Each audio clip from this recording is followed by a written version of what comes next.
जब घर पे किसी से कोई गलती हो जाती है तो हमें लगता है उनकी गलती की वजह से सब लोग घर में दर्द में चले जाते हैं, यू नो। सपोज बेटे से कुछ हो गया, बेटी से कुछ हो गया, लोग कुछ कहते हैं, फैमिली कुछ कहती है, so everybody goes into pain. Parents pain का ताने मारते हैं। पेन मतलब सी बाहर वाले नहीं है, ये परिवार है। परिवार ताने कब मारते हैं? ताने क्यों मारते हैं? दर्द में तो गए। सपोज आपके बच्चे ने कुछ ऐसा कर दिया जिसको समाज ने भी कहा कि ये गलत है ना। कोई भी ऐसी चीज, लेट्स से शादी कोई ऐसी जगह कर दी, करियर कोई ऐसा चूज कर लिया, एडिक्शन में कोई चला गया, एनीथिंग जिसको आपके रिलेटिव्स, फ्रेंड्स, आसपास के सब लोग भी कह रहे हैं गलत है, आप पर्सनली भी फील कर रहे हैं गलत है, तो वी ऑल फील कि this person is the cause of our pain. ऐसा ही फील करते हैं ना कि इसकी गलती की वजह से आज हम सब दर्द में हैं। एंड तो हम उस बच्चे को या उस फैमिली मेंबर को अपने पेन का कारण समझते हैं कि इसके इस गलती के कारण आज पूरा परिवार दर्द में है। सो वी थिंक कि वो कॉज है दर्द का। तो क्योंकि वो कॉज है हमारे पेन का एंड उसने गलती की, तो हमारी पूरी एनर्जी उस पे उस टाइम कैसे जाती है? क्रिटिसिज्म, और जो आपने कहा न ताने मारना और एंगर एंड एवरीथिंग। लेकिन we have to remember at that time कि हम सब दर्द में हैं, लेकिन हम सबसे भी ज्यादा वो दर्द में है जिससे वो गलती हुई है। एक है I count you as the cause of my pain, तो मेरी एनर्जी डिफरेंट होगी आपकी तरफ। और एक है आई अंडरस्टैंड कि आप मेरे से भी ज्यादा दर्द में हैं, तो दिन में एनर्जी विल चेंज। कुछ लोग ऐसे भी तो दुनिया में होते हैं ना, बड़ी बड़ी गलती करते हैं एंड दिखाते हैं कि दर्द में और फिर करते हैं। अच्छा, दिखाते नहीं हैं कि दर्द में है, दर्द में है, और शायद दर्द होती भी नहीं होगी। दर्द है इफ यू फील कि आपसे गलती हुई है। अगर आप मुझे कह रहे हैं कि मुझसे गलती हुई है बट आई डोंट फील कि गलती हुई है, then there is no pain. ये भी डिफरेंशिएट करना इतना मुश्किल हो जाता है। किसी लोगों की आदत है, इससे भी लोन लेके डुबा के खा जाओ, उससे भी लेके खा जाओ, उससे मतलब क्या है, वो गलती करता जाओ। अब ये आदत है एंड आदत मीन्स संस्कार। ये संस्कार हम पास्ट से भी लाए, फिर प्रेजेंट में कई बार करते गए, तो वो ग्रूव और भी ज्यादा गहरा होता गया। अब हमें क्या करना है? उस एक्ट को हम अप्रूव नहीं करते, राइट। सपोज अभी जैसे आपने कहा लोन लिया या बहुत ज्यादा डेट, बहुत ज्यादा कर्ज चढ़ता जा रहा है, दिया, खर्चे कर रहे हैं, जुआ खेल रहे हैं, ठीक है, okay, suppose now this much.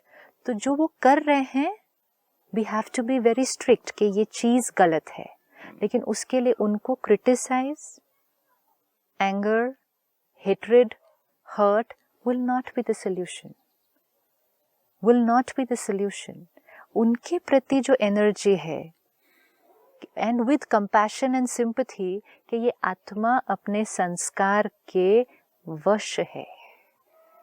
अब हमें क्या करना है? रिस्पेक्ट और प्यार इंटैक्ट रख के उसको संस्कार को चेंज करने में हेल्प करना है। जैसे कई पेरेंट्स हमें मिलते हैं, बच्चा पैसे लेता है, फिर वो कुछ बिजनेस में लगाता है, फिर वेस्ट हो जाता है, फिर लगाता है, फिर जैसे आपने कहा you know the money is, so B very strict and don't give the money ना। लेकिन वो भी नहीं कर पाएंगे, नहीं वो मांगा, वो दर्द में था, तो फिर हम एक्चुअली क्या कर रहे हैं उसके संस्कार को? इससे तो अच्छा इसे कोई फिक्स डिपॉजिट में रख ले। दे फील कि वो बच्चा दर्द में चला जाता है अगर वो उसको नहीं देते उस टाइम, लेकिन उस समय उसको दे देना मतलब हमने क्या किया? उसके वे संस्कार को एक्चुअली और ज्यादा इंडोर्स कर दिया ना। आपने फिर उसको वही दे दिया जिससे वो अपने संस्कार के लिए वश वही कर्म कर देगा, फिर हम उसको दे देंगे, फिर वो वही कर्म कर देगा। तो हम तो उसको हेल्प कर रहे हैं उल्टा कि वही वाला संस्कार और भी ज्यादा पक्का होता जाएगा।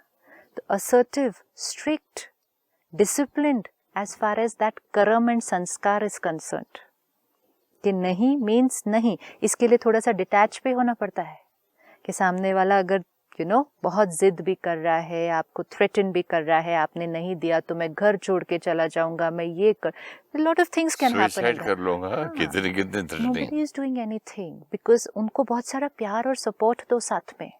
हम आपके साथ हैं, हम आपको सपोर्ट करते हैं, लेकिन हम ये चीज में आपको नहीं देंगे।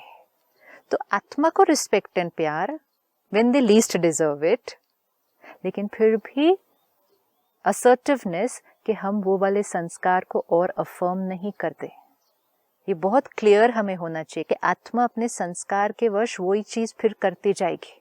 कुछ बच्चे क्लास में जो टॉप आने वाले हैं, जिनको समझो 100% मिलने वाला है, 60 मिल जाए या 70 मिल जाए या फर्स्ट आने वाला 10th आ जाए, वो घर नहीं जा सकता है।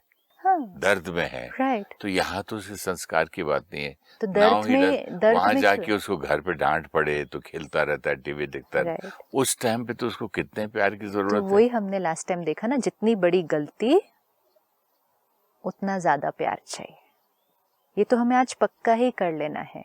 अगर आप कहते हैं I love so and so, family, children, friends, I love you means love me the most when I least deserve it. If you love me when I am perfect, वो तो सभी करते हैं ना, एंड यू विड्रॉ इट जब मेरे से कोई गलती हो जाए, देन दैट्स नॉट लव। वो प्यार नहीं है। वो तो फिर जब मैं आपके अनुसार चला तो आपसे एक अच्छी एनर्जी आ रही थी, जैसे ही मैंने कोई ऐसा काम कर दिया तो वो सारी एनर्जी क्या हो गई, ब्लॉक हो गई। तो वो बीइंग लव ब्लॉक हो गया ना। उससे नुकसान हमारा तो हुआ, लेकिन उस आत्मा का बहुत ज़्यादा हुआ। और जैसे हमने पिछली बार देखा था कि अगर किसी से कोई गलती हो भी जाती है, किसी का डिसीजन बहुत रॉन्ग प्रूव हो जाता है, that is not the time to say. बोला था ना, फॉर एग्जाम्पल अपने बेटे को एक चीज बोलता हूँ और वो उसमें फेल हो जाता है, तो अगर मैं बोलूँ देखा तुझे बोला था फिर भी तूने ये किया, देखा ना फेल होगा। अगर मैं देखूं अपने हिसाब से, मैं 100 चीज बोला होगा, उसमें से 100% मैं भी तो राइट नहीं था। राइट।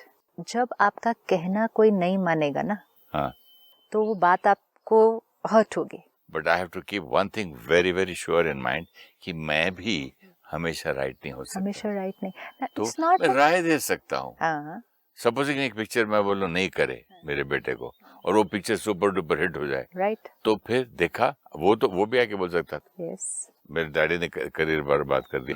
अब दोनों को क्या अंडरस्टैंड, बैलेंस कैसे करें? बैलेंस नहीं है। There will be times when we will make mistakes. क्या आज तक तो कोई ही makes mistakes, I also make mistakes. क्या आज तक कोई ऐसा आया क्या जिसने बिल्कुल बिना कोई मिस्टेक के पूरी जीवन ऐसे फ्लॉलेस बिताई है? ऐसा कोई हुआ क्या अभी तक? मिस्टेक का मतलब ही क्या है? मिस्टेक मतलब जो हमने सोचा अभी वो राइट होगा, लेकिन फाइनली जब उसको इम्प्लीमेंट किया उसका रेपरकशन उतना राइट नहीं निकला। राइट। सपोज आपने कहा कि एक मूवी मत करो, लेकिन वो मूवी हिट हो गई, लेकिन जब आपने कहा था कि ये नहीं करो, आपकी इंटेंशन, आपकी एनर्जी उसके अच्छे के लिए थी। हर डिसीजन 100% इम्प्लीमेंट के बाद राइट रिजल्ट लाएगा इज नॉट नेसेसरी, नहीं होने वाला है। यही तो हमें दूसरों के लिए भी अंडरस्टैंड करना पड़ेगा। लेकिन कई बार ऐसा होता है कि सबने बोला होता है कि मत करो, और फिर भी वो एक फैमिली मेंबर वो जाके करता है। इट्स लाइक एवरीबडी वेट्स कि ये अभी गलती जब होएगी, तो क्योंकि हम सबने समझाया था और फिर भी किया ना, that time is that line we have to hold कि love me when I least deserve it. At that time we can not go and से बोला था ना, it's as if we were waiting कि वो गिरे और हम बोले कि बोला था ना गिरेगा। तो ये मेरी कंडीशन थी जब ना मैं घर जा सकता था, ना फिल्मों में काम एक्टर बन पा रहा था, ना काम मिले, ना घर जा सकता। घर जाऊंगा तो 100 ताने, और ईगो तो मेरा ऐसा क्रश होगा, बोला था ना, आ गया ना। This is so important. अगर आप सक्सेसफुल हुए तो चलो very good. Suppose by chance 1% chance नहीं मिलता वो सक्सेस, तो घर तो नहीं जा सकता मैं। Now see this is so critical ना, मैं कभी नहीं जा सकता। तो इसका मतलब जब आपको फैमिली के प्यार की और सपोर्ट की सबसे ज्यादा जरूरत है, उस समय हम घर नहीं जा सकते, क्योंकि उन्होंने भेजा ही था ना ऐसा डायलॉग मार के। Yes, so this is only what every family will have to take care of ना now, कि अगर हमारा मेंबर को ये ऐसा कुछ करता है और फेल भी हो जाते हैं, तो दैट इज द टाइम जब हमें उनको उठाना है, और हमें वो मैसेज उनको देना पड़ेगा. That's why last time we discussed कि जब तक आप राय दे रहे हैं किसी को कि मत करो मत करो मत करो, तब तक आप बोलते जाओ कि मत करो. You know, it's like suppose I से मुझे यहाँ से जंप मारना है, ठीक है, एंड आप कहें मत करो, करोगे तो गिरोगे, गिरोगे चोट लगेगी, ये भी हो सकता. You tell me the worst everything कि नहीं करो. सपोज 1 साल एक घर में डिस्कशन चलता रहे, नहीं करो नहीं करो नहीं करो, 1000 टाइम्स टेल मी मत करो. लेकिन फाइनली अगर मैंने फिर भी डिसीजन लिया नहीं, आई विल जंप, उस समय आपकी एनर्जी बिल्कुल चेंज हो जानी चाहिए उसी इंस्टेंट.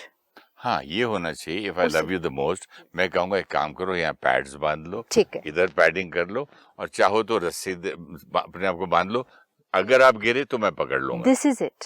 मतलब आपने जो अपने जीवन में डिसीजन लिया उसको अब आप क्योंकि नहीं मान रहे, जैसे हमारी फैमिली में बच्चे, हाँ. भाई के बच्चे, बहन के इतने हैं, कुछ बिजनेस करना चाहते हैं, तो कई बार कहता भैया इनके साथ थोड़ा संभल के करना, तो भी करना चाहते. फिर मैं कहता एक काम करो, फलाने वकील के पास जाओ और अच्छे कागज बनाओ, ऐसा देखो कि कहीं आप कहीं फंसो नहीं. तो एक बार डिसीजन ले लिया, हाँ, तो अब हमारा जो पहले का रेजिस्टेंस था उस डिसीजन के लिए, वो रेजिस्टेंस चेंज होके अब ब्लेसिंग होना चाहिए. And help.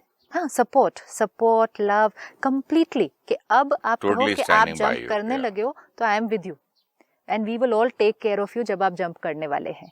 अब मैंने जंप किया एंड सपोज मैं सच में गिर गई, चोट लगी, तो वो टाइम नहीं है कहने का कि मैंने बोला था ना गिरेंगे. वो टाइम है इमिडिएटली उठाने का, विच मीन्स इट्स ओके, गिर गए कोई बात नहीं, never mind, this is not the end of everything, छोड़ो पीछे, मूव अहेड, अब कुछ नया करते हैं.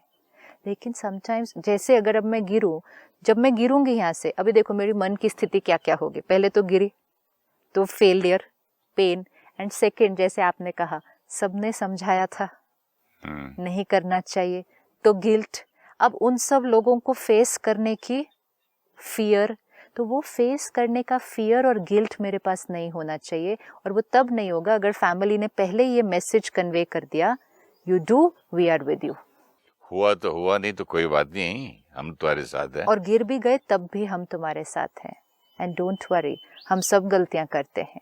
This is love me the most when I least deserve it. And ये छोटी छोटी चीज में नहीं, छोटी छोटी बातों में नहीं, बड़े बड़े डिसीजंस में, बड़े बड़े फेलियर्स में. जब किसी से कोई गलती हुई है, is not the time to teach, it's the time to heal. पहले हील कर लो, ठीक हो जाने दो. उनका सेल्फ रिस्पेक्ट, सेल्फ कॉन्फिडेंस वापस, क्योंकि वैसे क्रश हो जाता है पूरा. सपोज अब आपने कहा एक्टिंग, सपोज नहीं सक्सेस मिलती, तो खुद का स्वामान भी तो इफेक्ट होगा, खुद का सेल्फ कॉन्फिडेंस डाउन होगा. अगर उस टाइम पे घर जाते भी हैं, लेकिन सब लोग अगर सपोर्ट करते हैं, ये करते हैं, तो थोड़े टाइम में आप उस फेलियर को क्या करेंगे, भूल जाएंगे. लेकिन उस टाइम पे अगर सब क्रिटिसाइज करेंगे और ताने मारेंगे, तो वो पहले ही मन की स्थिति इतने फिर इतने पहुंच जाएगी. जब छोटी छोटी चीजों में जीवन में जब वो आ रहा था हमें बताने के लिए, हम उसकी वो बातों को जजमेंटल होके रिजेक्ट मतलब जैसे आपने कहा तुम गलत, तो आपने डिसरिस्पेक्ट कर दिया, रिजेक्ट कर दिया. जैसे ही आपने कहा कोई बात नहीं, अच्छा आओ, तो आपने एक्सेप्ट कर दिया. जो वो कर रहे हैं, एक तो वो बहुत इंपॉर्टेंट है, जो वो कर रहे हैं वो गलत हो सकता है. सपोज हमें आज पता चले कि बच्चा 20 साल का, 22 साल का, उसने सिगरेट पीना शुरू कर दिया, अल्कोहल लेना शुरू कर, कोई भी और आदत, एडिक्शन, तो हम जब शुरू किया है जस्ट, हम उसको ये नहीं कहते कि वो सिगरेट गलत है, हम उसको कहते तुम गलत हो, तुम बुरे हो. तो जब उसको तुम गलत, तुम बुरे कहेंगे, तो वो हमारे से तो बहुत दूर चला जाएगा, और हमारे से जितना दूर जाएगा वो उस चीज के तो और नजदीक चला जाएगा, क्योंकि वो और पेन में जाएगा, तो एडिक्शन की तरफ और जाएगा. अगर हम उसको ये कह सकते हैं, वी अंडरस्टैंड इस एज में करने का मन करना, वी अंडरस्टैंड कि आपके फ्रेंड्स सारे ले रहे हैं, तो उन्होंने भी आपको कहा होगा, तो आपका भी मन कर गया करने के लिए. वी अंडरस्टैंड यू, मतलब आप जो कर रहे हो अपनी एज और फ्रेंड्स के हिसाब से, इट्स ओके, अंडरस्टैंडेबल, बट वो चीज़ तो गलत है ना. तो मतलब उसको नज़दीक लाया, चीज़ को दूर किया. हम उसको दूर कर देते हैं तो चीज़ उसके नज़दीक चली जाती है. लोग दूसरे उसके नज़दीक चले जाते हैं। इसी को पीयर प्रेशर कहेंगे।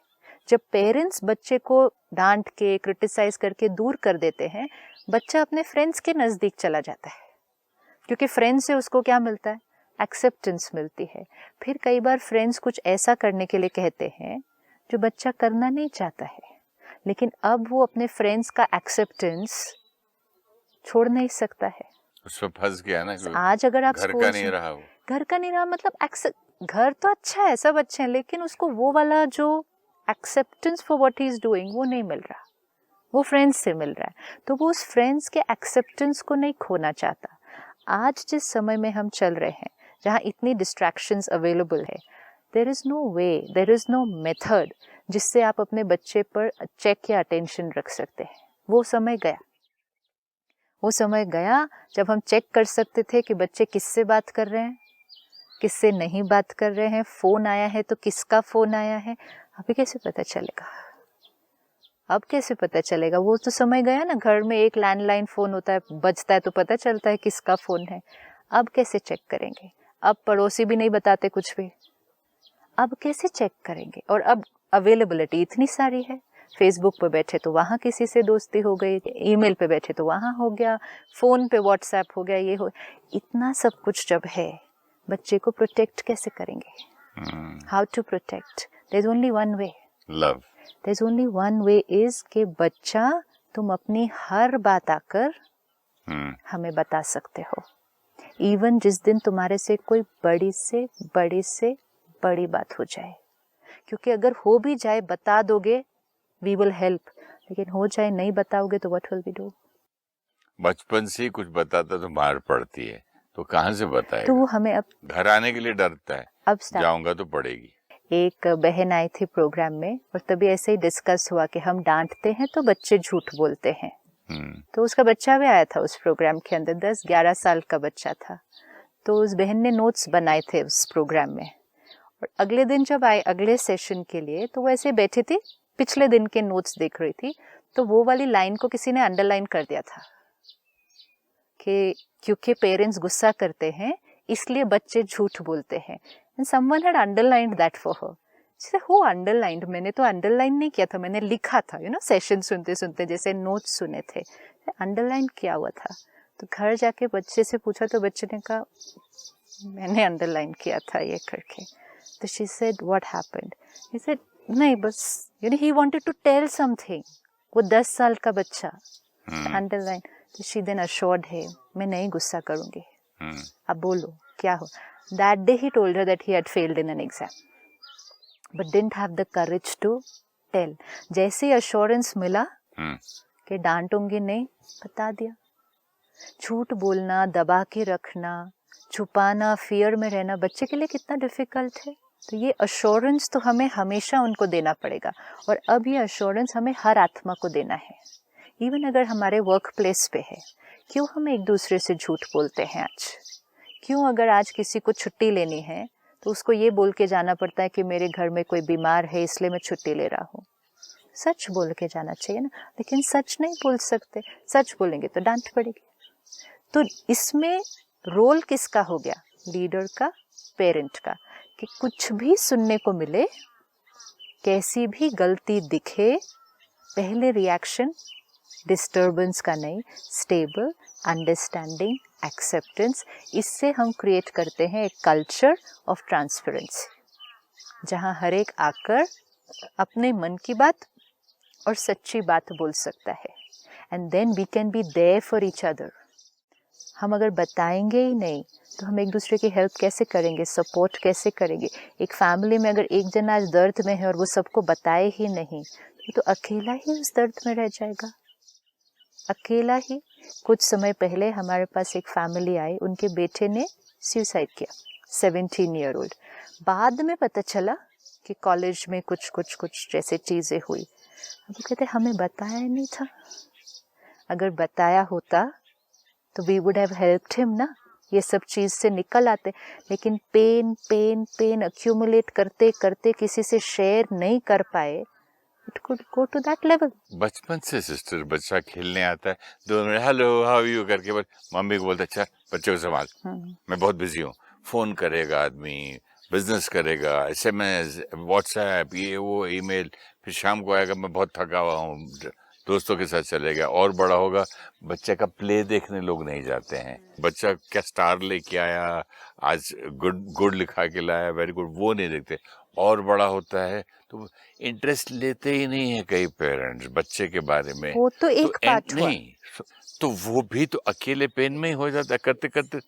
तो कहाँ दोस्ती होगी, कहाँ रिलेशनशिप होगा, जब यही नहीं देखते हैं। तो जब गलती करके आएगा तब किसको बताएगा? क्योंकि वो बॉन्डिंग डेवलप नहीं हुआ। बचपन से अगर आप बॉन्डिंग करो, जैसे मेरी कितनी भी इम्पोर्टेंट शूटिंग होती हो, वो डेट्स में मैं विवेक के, मुझे मालूम है फलान दिन पेरेंट्स डे है, आज उसका प्ले डे है, कुछ भी हो जाए, I would say sorry sir, I am very busy on that day, I can't come. मैं हमेशा जाता था छोटे से छोटे प्रोग्राम में मेरे बच्चे के, भले 1 घंटे के लिए जाऊं। वो छोटा सा छोटा प्रोग्राम हमारे लिए और उनके लिए कितना बड़ा इवेंट। स्टेज से डैडी यहाँ दिखता है, डैडी यहाँ बैठे हैं, मम्मी बैठे हैं। तो उनकी सेल्फ रिस्पेक्ट, सेल्फ कॉन्फिडेंस, और प्रोग्राम खत्म होने के बाद, प्ले खत्म होने के बाद साथ जाते हैं बच्चे अपने ये मेकअप के साथ जाते हैं और बताते हैं अपना कप प्राइज, यू नो। तो एक्सेप्टेंस मिला, अप्रूवल मिला, अप्रिसिएशन मिला। मेरे साथ तो उल्टा हुआ था बचपन में। मेरा प्ले देखने कोई नहीं आता था।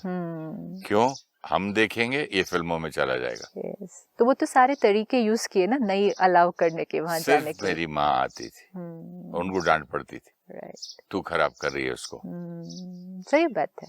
बट वो एक्सेप्टेंस, अप्रूवल और अप्रिसिएशन स्वमान को बढ़ाता है, और वो क्रिटिसिज्म, कंपटीशन, कंपैरिजन, ये सारी चीजें स्वमान को कम करती है। तो आज एक चीज पक्की करेंगे, love me the most when I least deserve it, because that's the time when I need it the most। चाहे कितनी बड़ी गलती, उतना ज़्यादा प्यार। और सारा दिन में जब राइट्स एंड रॉन्ग्स पर डिस्कशन भी हो रहा है या आर्ग्यूमेंट भी हो रहा है, तो एक चीज़ पक्की रखनी पड़ेगी कि जो चीज़ हमें राइट लग रही है, जो हमें राइट लग रहा है, यहाँ से दूसरे की डेफिनेशन ऑफ राइट डिफरेंट होगा। तो हम उसको जब बैठेंगे बात करने के लिए, हमारी कॉन्वर्सेशन की थॉट प्रोसेस और वोकैबुलरी चेंज होनी पड़ेगी। I am right, you are also right, now let's sit and talk. मैं भी सही हूँ, आपके दृष्टिकोण से, पर्सपेक्टिव से आप भी सही हैं, अब चल के बैठ के बात करते हैं। लेकिन अगर हम कहेंगे मैं सही हूँ, आप गलत हैं, अब बैठ कर बात करते हैं, और आप सोचेंगे मैं सही हूँ, आप गलत हैं, अब बैठकर बात करते हैं, तो वो तो कोई डिस्कशन होगा ही नहीं, क्योंकि जजमेंट तो ऑलरेडी पास कर दिया है। हम लोग छोटे थे तो हमारा एक फैमिली फ्रेंड था, वो आके बोला मैं आज प्राइज जीत के आया। मेरी मदर को बोलता था कि किसमें, डांस कंपटीशन और कुछ प्ले में, तो ये यहाँ रख के जा रहा हूँ। तो मैंने मम्मी से पूछा यहाँ क्यों छोड़ रहा है, तो बोलता मुझे मार पड़ेगी, घर पे पता चलेगा। So can't even share, ना? Can't share is happiness. Can't share is happiness. तो क्या बच्चों की गलती बताएं? Absolutely. तो इसीलिए आज से ये एक कोशिश करें सारा दिन में कि जिसके ऊपर भी हम लेबल लगा रहे हैं ये गलत, वो गलत के लेबल को हटाएंगे और अलग के लेबल को लगाएंगे कि ये अलग, अपने दृष्टिकोण से सही, मेरे से different, but not wrong. There's a lot of energy difference between wrong and different. If I say you are wrong, then it's disrespect. If I say you're different, it's respect. जब फाउंडेशन ही change हो जाती है तो रिश्ता तो उसी के ऊपर बिल्ड होगा ना। फिर उसके बाद अगर हम कहेंगे बच्चे को तुम गलत, तो फाउंडेशन ही चेंज हो गई। उसने भी कह दिया आप गलत, फाउंडेशन बदल गई। अब हम कहेंगे पेरेंट जो कह रहा है वो भी सही, लेकिन बच्चा जो सोच रहा है, जिस टाइम बच्चा सोना चाहते हैं, उठना चाहते हैं, जो खाना चाहते हैं, जो करना चाहते हैं, it may not be healthy for them, we know that, लेकिन उनके दृष्टिकोण से वो टीवी पे जो सारा दिन देख रहे हैं, उनके फ्रेंड्स जो कर रहे हैं, तो उनका वो करने का मन करना तो नेचुरल है, वो तो सही है। तो अगर हम उनको कहें आप सही हो, आप सही हो कि आपका सब्जी खाने का मन नहीं कर रहा, मैगी खाने का मन कर रहा है, आप सही हो, लेकिन इसको हटा के हमें ये खाना है। लेकिन हम कहेंगे आप गलत हो, अब ये खाना है, एनर्जी डिफरेंस चेंज हो जाएगी पूरी। So to take care of the foundation of the relationship. ये बहुत अच्छा पॉइंट है कि आप गलत हो या डिफरेंट हो, अलग हो। तो अगले एपिसोड में से मैं कंटिन्यू करना चाहूंगा। Very very important. Thank you so much. ओम शांति। ओम शांति।